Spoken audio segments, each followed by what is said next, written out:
네, 반갑습니다. 우리 지난주까지 여러 주에 걸쳐서 이 겸손에 대해서 공부를 했었고, 또 잠시 분위기를 바꿔서 오늘은 표준 킹제임스 성경에서 발견하는 지혜와 지식의 보물들 5번째 시간입니다. 표준 킹제임스 성경에서 발견하는 지혜와 지식의 보물들 5번째 시간이고요. 주제는 짐승의 형상과 인공지능, 짐승의 형상과 인공지능이라는 제목으로 공부를 하도록 하겠습니다. 역시 이번 공부도 이진킴 목사님 강의를 바탕으로 제가 배운 것을 정리해서 여러분들께 전해드리는 겁니다. 자, 요한계시록 13장 11절. 아주 상당히 오늘 공부는 상당히 흥미로운 공부가 될 것입니다. 요한계시록 13장 11절에서 18절까지입니다. 요한계시록 13장 11절에서 18절까지. 제가 받들어 읽겠습니다. 그리고 내가 땅에서 올라오는 또 다른 짐승을 보았으니 그는 한 마리의 어린 양처럼 두 뿔을 가졌으며 그는 한 마리의 용같이 말하였더라. 그리고 그가 첫째 짐승의 모든 권능을 그 앞에서 행사하고 땅과 그 안에 기거하는 자들이 치명적인 상태에서 치유된 첫째 짐승을 경배하게 하니라. 그리고 그는 엄청난 이적들을 행하니 그렇게 하여 그는 사람들의 목전에서 하늘로부터 지상으로 불이 내려오게 하니라. 그리하여 그가 그 짐승의 목전에서 그런 기적들을 행할 권능을 가졌으며 그런 기적들의 수단들로 그가 지상에서 기거하는 자들을 속이니라. 또한 칼에 의하여 상처를 입고도 살아난 그 짐승을 위하여 그들이 형상을 만들어야 한다고 지상에 기거하는 자들에게 말하니라. 그리고 그가 그 짐승의 형상으로 하여금 말을 하게 하고 그 짐승의 형상에게 경배하지 않으려는 자들은 모두 죽임을 당하도록 그 짐승의 형상에게 생명을 주는 권능을 가졌더라. 그리하여 그가 작은 자도 큰 자도 부유한 자도 가난한 자도 자유로운 자도 속박된 자도 모두 그들의 오른손 안이나 그들의 이마들 안에 하나의 표를 받게 하니 그 표나 그 짐승의 이름이나 그의 이름의 숫자를 지닌 자 외에는 아무도 사거나 팔지 못하게 하려 함이더라. 여기에 지혜가 있느니라. 명철이 있는 자는 그 짐승의 숫자를 계산해보라. 이는 그것이 한 사람의 숫자이며 그의 숫자는 666이기 때문이라. 짐승의 형상과 인공지능이라는 제목으로 말씀을 드리겠습니다. 이제 인터넷이나 유튜브나 이런 것들을 보시면요, 이렇게 많은 사람들이 지금 방금 제가 읽어드렸던 요한계시록 13장 이 본문을 가지고 이제 설교를 하거나 또 인용을 하거나 뭐 공부를 진행하거나 합니다. 근데 최근 들어서 우리가 자연적으로 가지게 되는 의문이 있습니다. 최근에 이제 이 인공지능이 전 세계적으로 부각되고 있고, 또 우리나라의 이제 외국에 같은 경우는 뭐 챗GPT 같은 게 잘 알려진 인공지능 서비스고요. 또 우리나라에도 이제 네이버입니까? 클로바엑스라는 그런 또 서비스를 론칭하고, 또 이렇게 마이크로소프트도 빙이라는 검색 엔진을 이제 인공지능 관련 기술을 이용해서 제공하고 있습니다. 그래서 사람들이 인공지능에 대해서 관심을 많이 갖게 되고, 또 엄청난 기업들이 엄청난 금액을 투자하고 있습니다. 우연이 아니죠.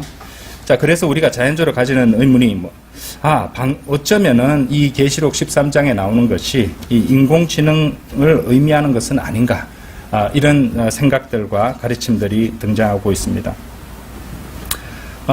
또한 이제 그만큼 또 인공지능이 각광을 받게 되면서 또 뉴스에 이렇게 반대급부로 등장하는 내용들이 뭐냐면요, 이제 AI라고 그러죠. Artificial Intelligence. 이게 인공지능입니다.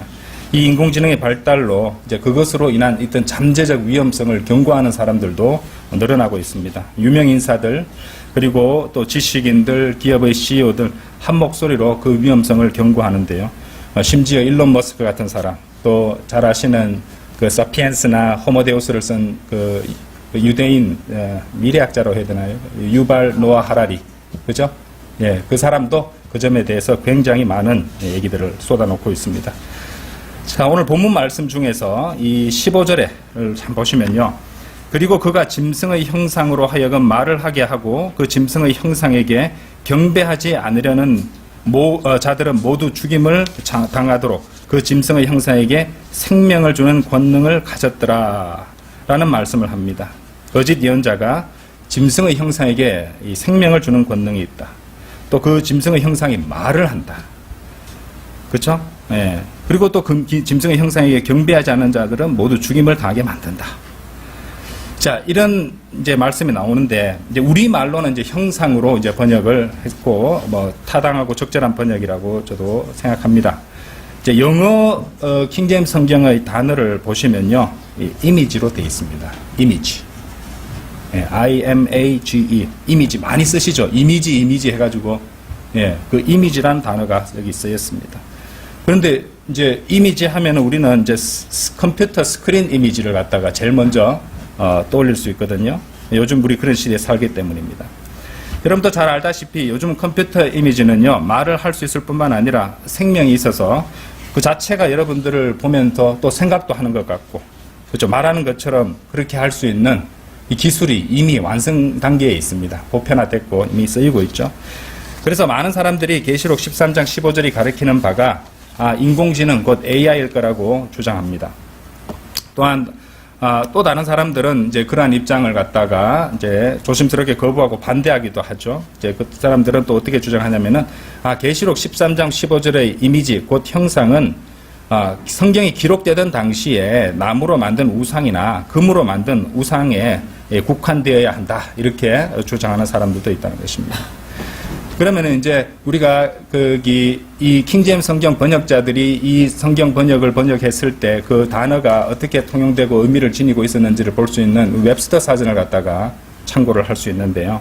이 웹스터 1820 사전 1828년판을 열어보면, 그리고 이미지나 단어를 검색해 보면요, 상당히 흥미로운 점을 발견하게 됩니다.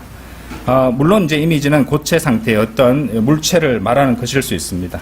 예, 그러니까 우상이라는 뜻이 이제 나온다는 것이죠. 동상이나 우상이라는 뜻도 있는데, 동시에 웹스터 사전에서 제시하는 이미지의 뜻은요, 영어로는 representation, 그러니까 묘사, 표현, 그리고 copy, 복사본, 사본, 복제본, 사본이라는 그런 뜻도 나온다는 것입니다.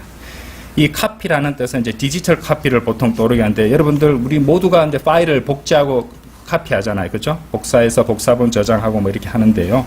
여러분들 디지털의 주요 특징 중 하나가 원본과 사본과의 구분이 불가능하다는 점입니다. 원본과 사본이 같습니다. 네. 그러니까 구분이 불가능하다는 이 점을 이제 고려를 할 수 있는데, 이 이미지가 카피의 뜻도 가지고 있다, 이런 뜻도 예사롭지 않습니다. 그 외에도 웹스터 사전의 정의들을 보면요, semblance, show, appearance 이런 뜻도 있는데, 우리말로 유사성, 표시, 외모나 모습이라는 뜻도 있습니다. 그러니까 이미지, 형상. 그러니까 형상은 또 우리 국어사에 찾아보면 사물의 생김, 모양이나 상태 이런 뜻으로 되어 있습니다. 그러니까 형태나 상태에서 형상이죠.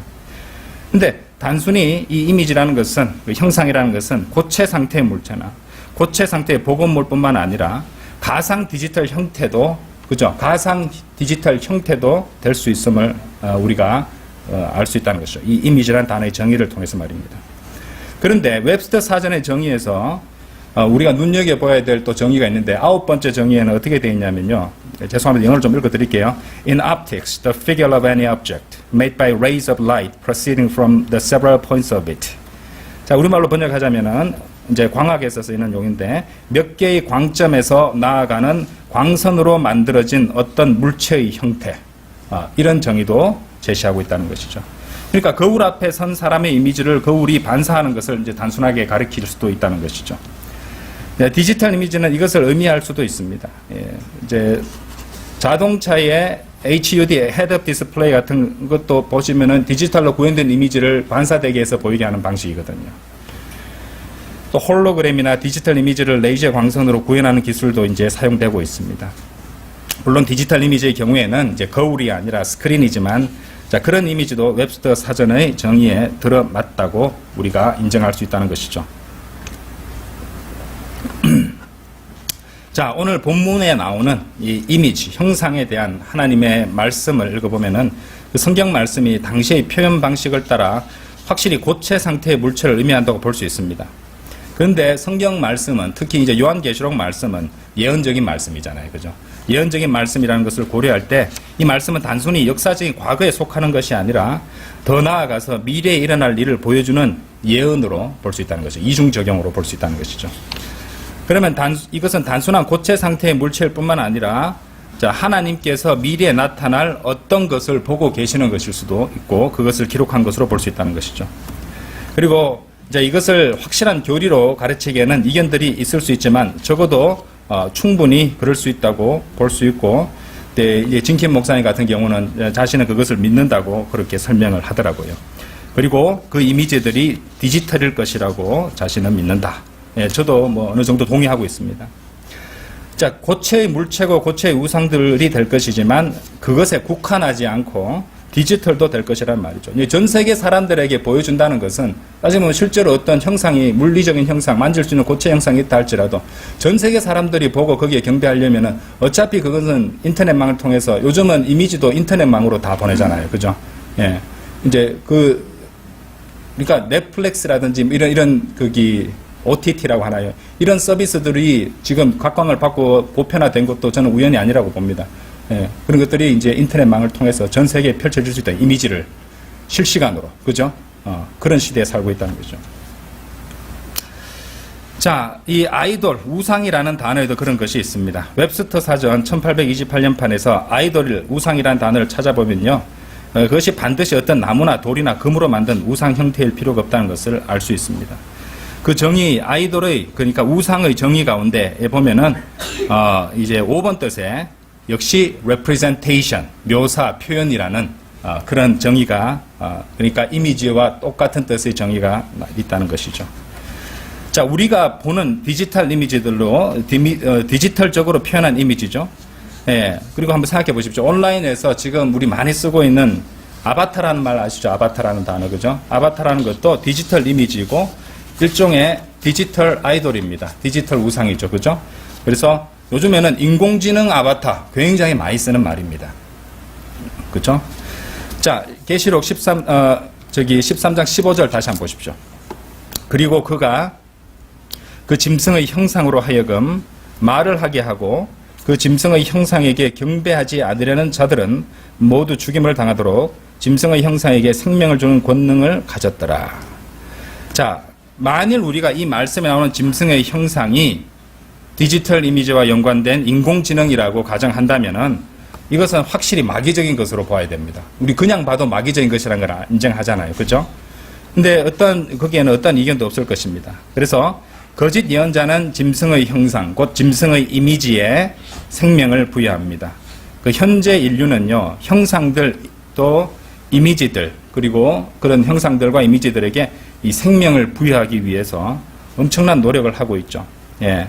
그리고 그렇게 이미지들에게 생명을 부여하는 그 모든 기술은요, 공통적으로 전기와 전자와, 그죠? 이런, 전기, 전자, 이런 것들과 연관이 되어 있고, 또 전기와 전자는 필연적으로 마귀들과 연관될 수 있다는 것을 아셔야 됩니다. 늘 그렇다는 것은 아니지만은 확실히 마귀들은 자신들의 뜻과 계획에 따라서 언제라도 그렇게 할 수 있다는 것을 아셔야 된다는 것이죠. 사실 이 마귀와 전기에 관련해서는 제 다음 주 하고 이래서 공부를 좀 더 할 예정입니다. 그래서 이번 시간에 그 정도 말씀드리는데, 자, 성경을 좀 볼게요. 에베소서 2장 2절입니다.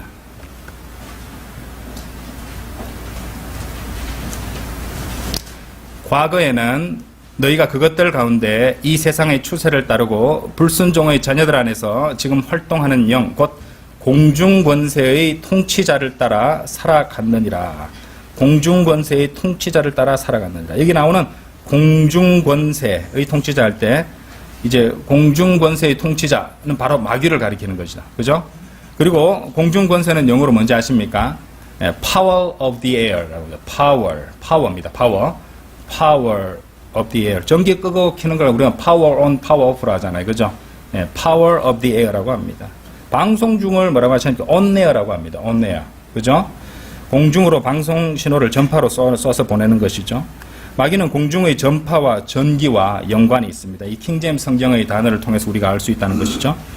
그리고 여기 나오는 불순종의 자녀들 안에서 지금 활동하는 영은 이 공중의 권세라고 하는데, 권세가 아까도 말씀드렸듯이 파워입니다. 파워. 그리고 전력이죠, 전력. 전력을 파워랍니다. 그 힘력자잖아요. 그죠? 전력을 파워라고 합니다. 전파, 전류, 전력 이런 것들과 파워가 연관되고 있다는 것입니다.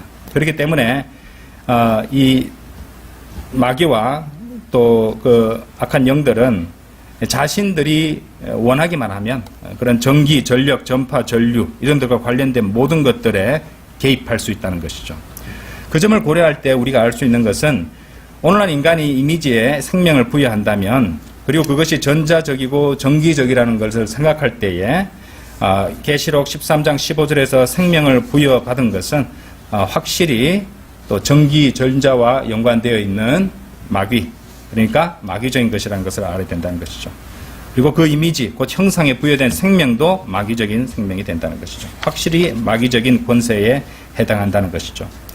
오늘날 이 이미지에 생명을 부여하는 그 파워, 그 권세는요, 공중의 권세이고 그것이 electricity, 전기, 그리고 전력, 파워, 그리고 forces.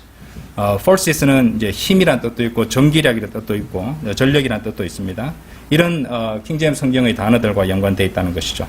자, 적그리스도를 가리키는 말씀이 이 다니엘서 11장에 나오는데요. 한번 열어보도록 하겠습니다.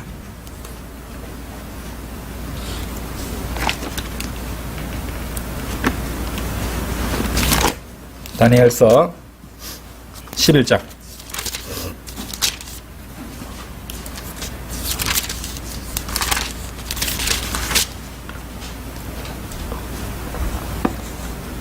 11장 38절입니다.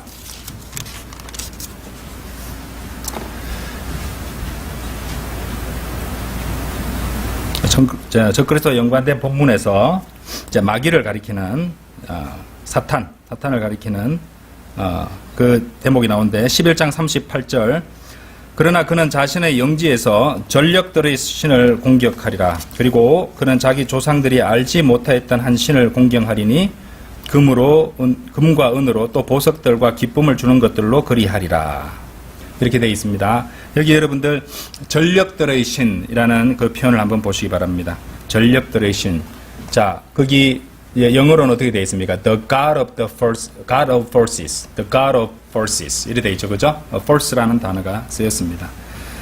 참고로 이제 한글 킹제임스 성경은 이 God of Forces를 군대의 신으로 번역을 했습니다. 군대의 신. Force가 군대란 뜻도 있고, 그리고 그런 어떤 군대와 어떤 무기들에 의한 무기들로 구성된 어떤 힘이란 뜻도 있습니다. Strength. 거기 그 뜻이 다 있습니다. 군대란 뜻도 있고, 무력, 그죠? 무력, 또 전력이 우세하다 할 때 그 전력 있잖아요, 그죠? 그런 뜻도 있습니다. 어쨌든 군대의 신으로 번역을 했고요. 흠정역을 보신 분 있는지 모르겠는데 흠정역에서 이 부분을 보면요, 힘들의 신이라고 되어 있습니다. 힘들의 신. 흠정역은 이제 힘에만 국한을 했고요. force 해가지고 힘의 strength라는 힘 그런 느낌으로 또 power 뭐 이런 식으로 해서 했고, 한글 킹제임스 성경은 force를 갖다 군대로 봐서 군대의 신 이렇게 번역을 했는데 표준 킹제임스 성경은 이제 번역자인 윤경원 목사님께서 전력들의 신으로 이렇게 번역을 했는데 굉장히 아주 뭐랄까요, 놀라운 번역입니다. 왜냐하면은 이제 표준 킹제임스 성경 한자는 쓰지 않잖아요. 우리가 한글만 있는데 이 전력은 전기를 가르치는 전력도 되고 무력을 가리키는 전력도 됩니다.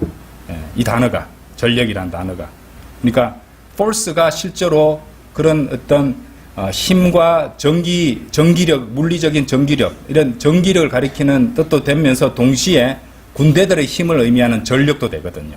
force란 단어가.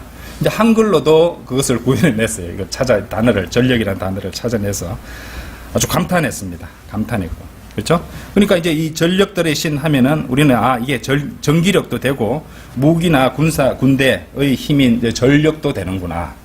이렇게 다 담을 수 있는 탁월한 번역이라고 생각합니다. 자, 어쨌든 마귀가 전기력, 전력과 연관이 있다는 것을 이제 여러분 알게 되셨겠죠? 그렇다면은 계시록 13장 15절에서 짐승의 형상, 곧 짐승의 이미지에 생명을 주는 것이 마귀적이고 전기적이라는 것을 여러분들은 충분히 연결지을 수 있게 되셨을 겁니다. 오늘날 이미지라고 하면은 사람들의 머릿속에 제일 먼저 무엇이 떠오른다고 생각합니까? 요즘 현대인들은 이미지라 하면요, 더 이상 동상이나 고체 상태의 입체 형상이나 우상을 떠올리지 않습니다. 오늘날 이미지라고 하면은 바로 디지털적으로 구현된 표현들을 의미하는 그런 것을 떠올린다는 것이죠. 따라서 우리는 이 계시록 13장 15절이 예언적으로 적용이 된다는 것을 생각해야 되고, 단지 지나가 버린 역사적 적용으로만 생각해서는 안 된다는 것이죠. 이 요한계시록을 그렇게 해석하는 자들도 있습니다. 자, 그 점을 고려할 때에 이제 흥미로운 또 말씀이 요한계시록 9장에도 나옵니다. 한번 열어보십시오. 요한계시록 9장.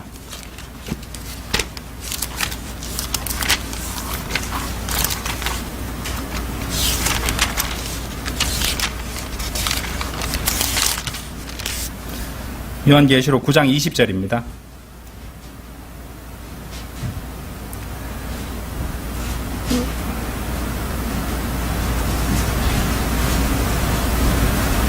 저번에 거기 사탄과 악한 영들, 마귀들과 또 디몬 관련해서 또 하고 또 타락한 천사들 하면서 공부할 때 잠시 보셨던 그 말씀이기도 한데요.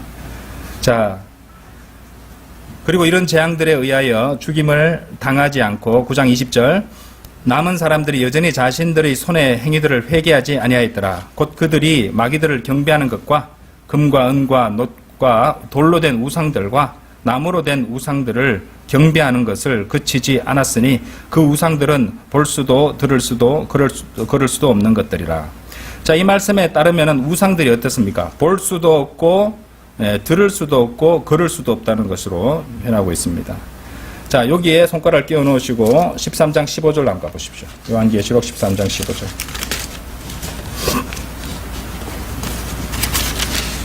그리고 그가 그 짐승의 형상으로 하여금 말을 하게 하고 그 짐승의 형상에게 경배하지 않으려는 자들은 모두 죽임을 당하도록 그 짐승의 형상에게 생명을 주는 권능을 가졌더라. 이래 되어 있습니다.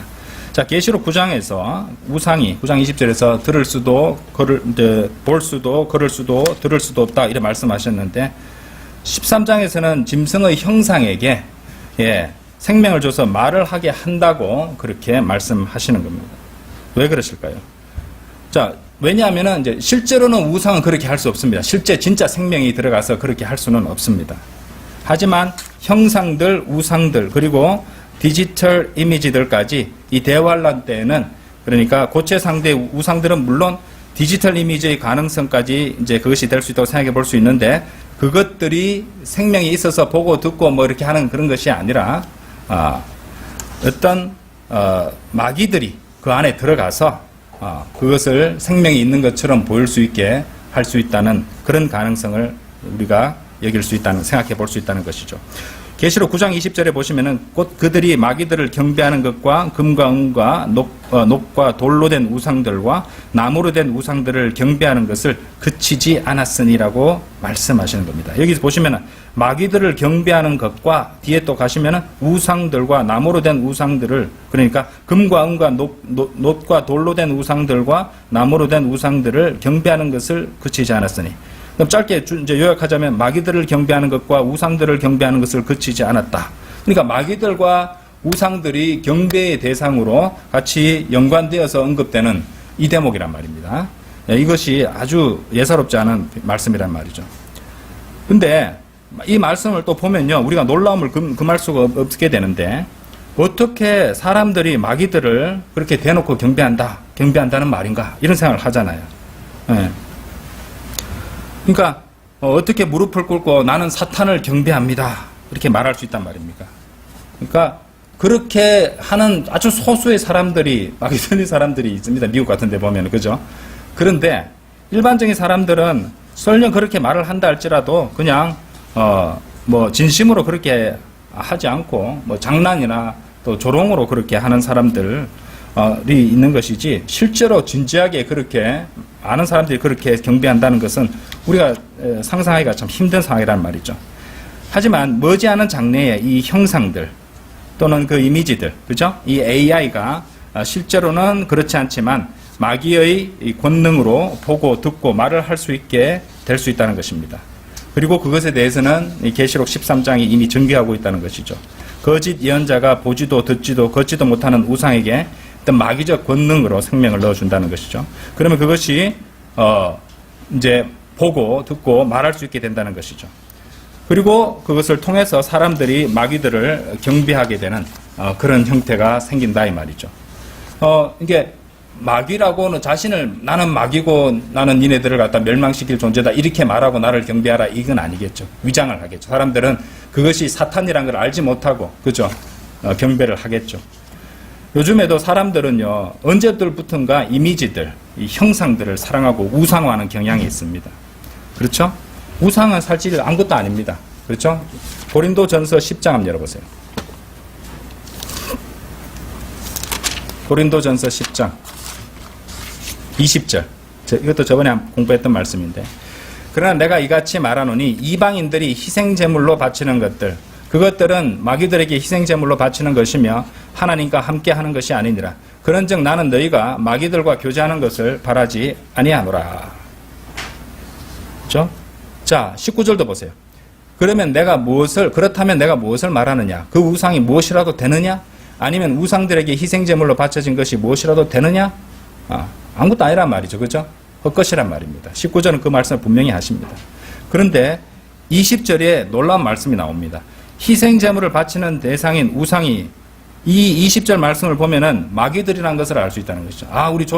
우리 돌아가신 어떤 조상들을 갖다가 좀 공경하는 느낌에서 그렇게 제사상을 마련하고 거기에 절하는 자체는 그 마음과 진심, 그런 어떤 호의는 이해할 수 있지만은 그 방식은 결국 성경 말씀에 의하면 마귀들에게 경배하는 것이 된다는 것이죠. 그렇죠? 예. 그러니까 이 명절만 되면은 마귀들이 엄청나게 경배를 받는 겁니다. 예. 아니, 부모님을 그리워하는 마음은 이해하죠. 예. 그거를 갖다가 비난하는 사람 누가 있습니까? 방식이 성경 말씀에 의하면 마귀들에게 한다는 것이죠. 그 그리운 선조들이나 부모들이 그것을 받는 것이 아니라 마귀가 그 앞에서 받아 먹고 있다는 말이죠. 그죠? 그리고 좋아한다는 것이죠. 예. 참으로 안타까운 것이죠. 예. 자, 그뿐이 아닙니다. 전 세계적으로 이제 이 우상과, 그러니까 이제 우상에게 이제 이 경배를 갖다가 하고 또 이 우상과 연관된 어떤 마귀적인 현상이 나타낸 사례들이 굉장히 많이 보고되고 있습니다. 여러분들 본 적이 있을 거예요. 무슨 우상과 이야기를 나누었다느니, 또는 마리아상에서 피눈물이 흘러내렸다느니, 또 무슨 우상에서 이제 어머니의 모유가 흘러내렸다든지, 예. 우상이 땀을 흘렸다니. 우리나라에도 뭐 보면은 땀을 흘리는 뭐가 있다 하고 뭐 그런 거 본 적이 있습니다. 이런 소름 끼치는 소식들을 들을 수 있다는 것이죠. 그러니까 마귀는 말을 못하는 우상들을 대신해서 말을 할 수 있다는 말입니다. 예, 우리는 그 가능성을 갖다가 전혀 배제하면 안 됩니다. 왜냐하면 이제 마귀는 어떤 것을 대신해서 이제 점유해서 말할 수 있는 능력이 있거든요. 마가복음 5장에 그 예가, 아주 고전적인 예가 나옵니다. 마가복음 5장 한번 열어보십시오.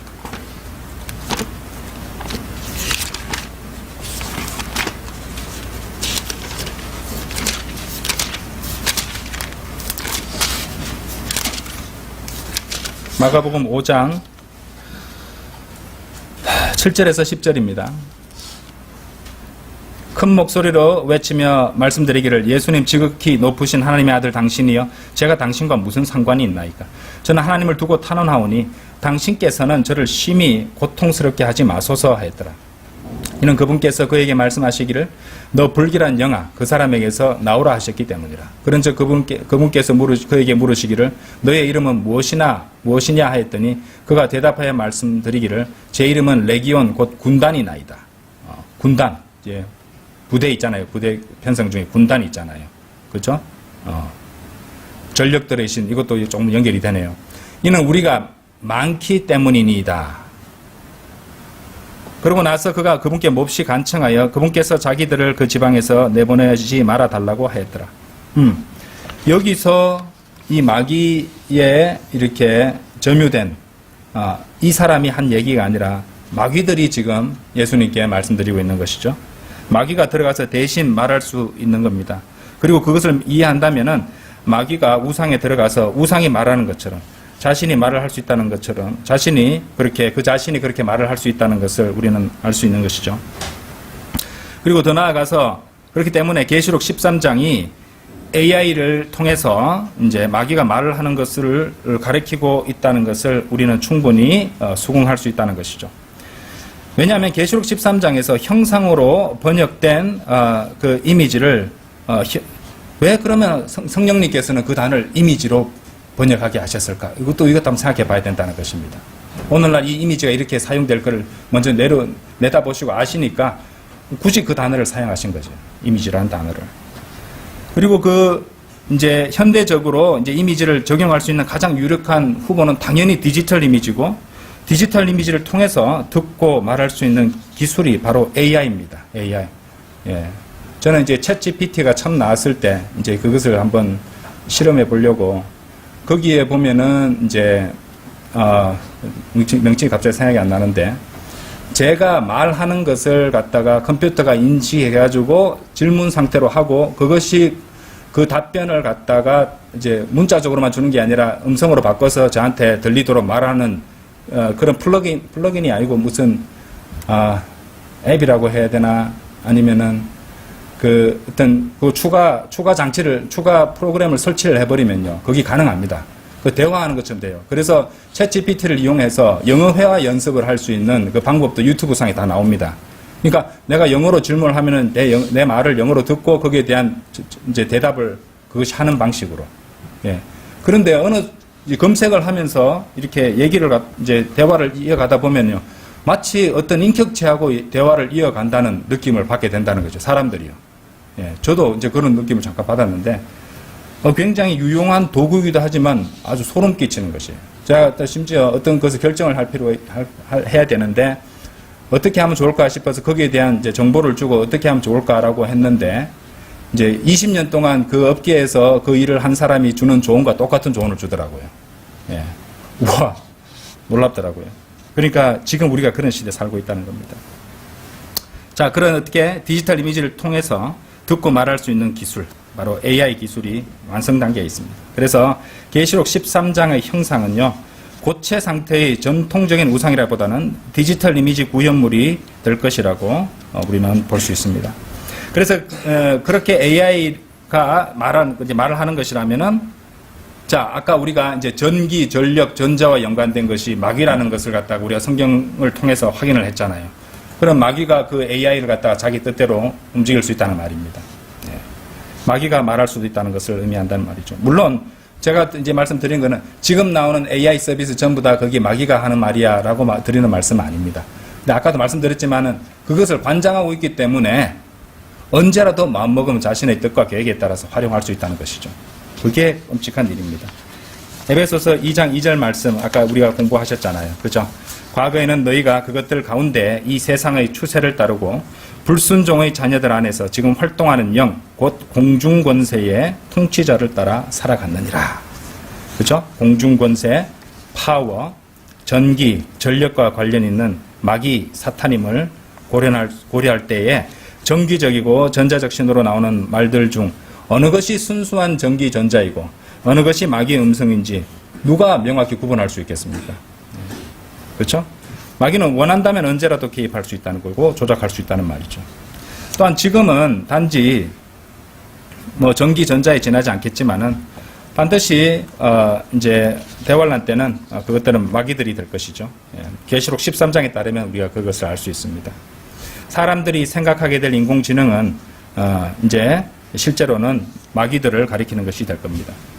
마귀가 아주 놀랍게도 영리하고 지혜로운 부분이 바로 그것이죠. 그러니까 장차 사람들은 그것이 이제 그 인공지능이 그 자신에 대해서 그러니까 인공지능이 이제 자기가 말하는 것이다. 전혀 이제 마귀 사탄이라고 연결하지 않고 인공지능이 말하는 것이라고 생각하게 될 거란 말입니다. 그리고 그 인공지능을 갖다가 인공지능에 이제 환호하고 또 기뻐하고 경배하고 섬기면서도 자신들이 마귀를 섬긴다고는 생각하지 않을지도 모릅니다. 그러니까 그들은 이제 그 인공지능 안에 들어있는 마귀들을 이제 경배하게 될 것입니다. 흥미롭게도 이제 일론 머스크가 언론과 인터뷰한 내용 구해서 보실 분들은 보실 수 있겠지만은 그가 의도했는지 안 했는지 모르지만 마귀와 인공지능을 연관해서 말하는 그런 장면도 나옵니다. 예, 요즘 굉장히 주목받는 인물이거든요. 이 마지막 날들에서. 자, 그가 그것을 아는지 모르는지는 모르지만 이렇게 참으로 섬뜩한 그런 부분이 아닐 수 없습니다.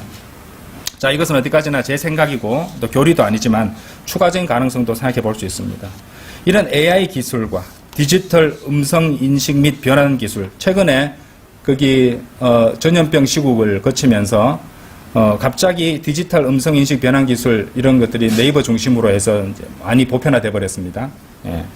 또 인간형 로봇인 휴머노이드 기술들 아시죠? 예. 인간형 로봇을 갖다가 이제 만들어낸 기술들이 있다고 합니다. 이거 모두를 갖다가 결합한다면 그야말로 말하고 듣고 생각하고 걸어다니는 우상이 만들어질 수도 있다는 것입니다. 예. 그 점도 생각해 볼 수 있다는 것이죠. 오늘 그 모든 기술이 각광받고 강조되고 엄청난 금액이 투자되고 많은 사람들이 뛰어들어서 연구하고 있는 분야가 그런 것들임을 우리가 생각할 때에, 그리고 그것이 우연이 아니라는 것을 생각할 때에 충분히 가능성이 있다고 봅니다.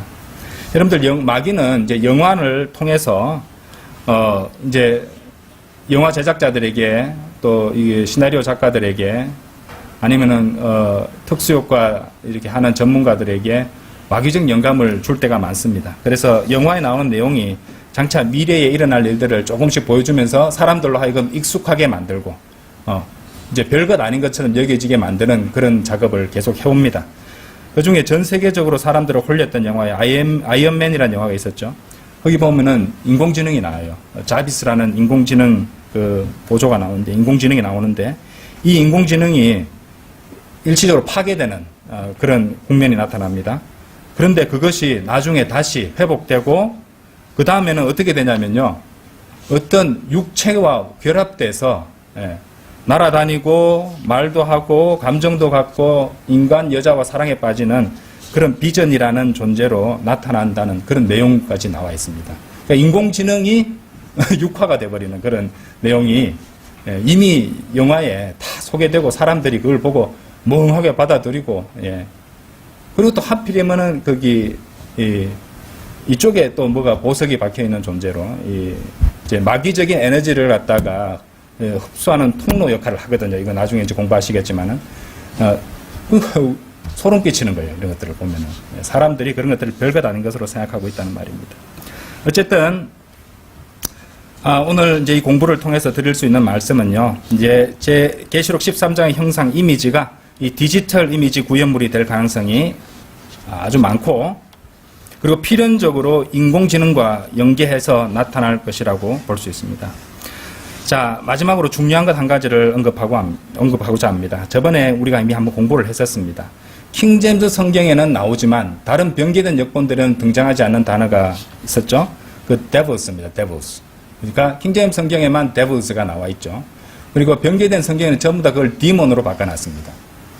이제 이 디몬이라는 단어는 그 지혜로운 영이라든지 이런 것들을 가리키는, 긍정적인 것을 가리키는 어떤 용어도 될 수 있다고 제가 말씀을 드렸습니다.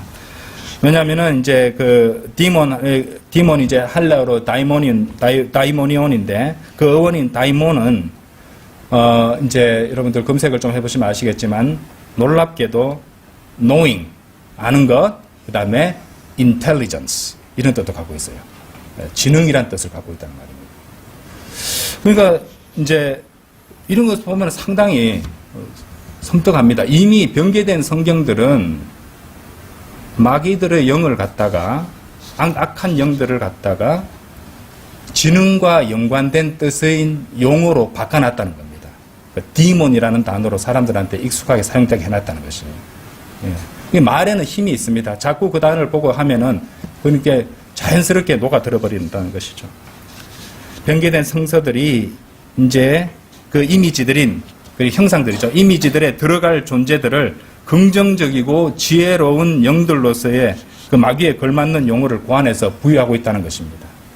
그래서 장차 이 전기, 전자와 관련되어 있는 마귀, 그리고 마귀들, 그러니까 변개된 성경에는 디몬들이 디지털 이미지로 구성된 그것에 들어가서 이제 거짓 예언자의 권능으로 말도 할 수 있고 그렇게 할 수 있는 존재로 등장하게 될 것이라는 것을 우리가 성경적으로 생각해 볼 수 있었다는 것입니다. 이 공부를 하는 목적은요, 이겁니다. 우리들은 이 시점에 지상에 없습니다. 우리가 그때 와서 666을 거부하고 구원받는 그런 사람들이 아닙니다. 그죠? 이거는 신약 성도들이 해당되지 않는 거. 그 전에 우리는 초과되기 때문에. 근데 제가 이 말씀 드린 이유는요, 이제 거기에 필요한 모든 기술들이 완성되어 있는 이 마지막 날들을 우리가 살아가고 있다는 겁니다. 그렇죠? 예. 지금 우리가 살아가고 있는 시점이 이제 네이버에서 그 인공지능 챗GPT와 비슷한 인공지능 서비스인데 이제 그것을 비교해 보면 약간 떨어진다라고 평하는 사람들도 있습니다. 어쨌든 근데 연구를 박차를 가하고 또 투자를 해서 이제 계속해서 보완해 나오고 있다고 합니다. 챗GPT도 소름 끼칠 정도로 이제 그 성능이 뛰어나고 놀라운 어떤 그런 역할을 할 수 있는 그런 시점까지 와버렸고요. 그래서 우리가 그런 시점에 살고 있다는 인공지능, 이미 휴대폰에도 인공지능 비서가 있어 음성으로 인식해서 뭘 해주고 하잖아요. 다 훈련을 시켜가고 있다는 겁니다. 실제로 마귀가 의도했던 것들이 나타날 때 사람들이 환호하고 받아들일 수 있도록. 그래서 우리는 그런 시대에 살아가고 있다는 것. 그래서 우리가 지금 현 위치에서 살아갈 때 무엇을 생각하고 무엇을 하며 살아가는 것을 주님께서 원하실지 한번 묵상하면서 또 기도해 보시기 바랍니다. 다 같이 기도드리겠습니다.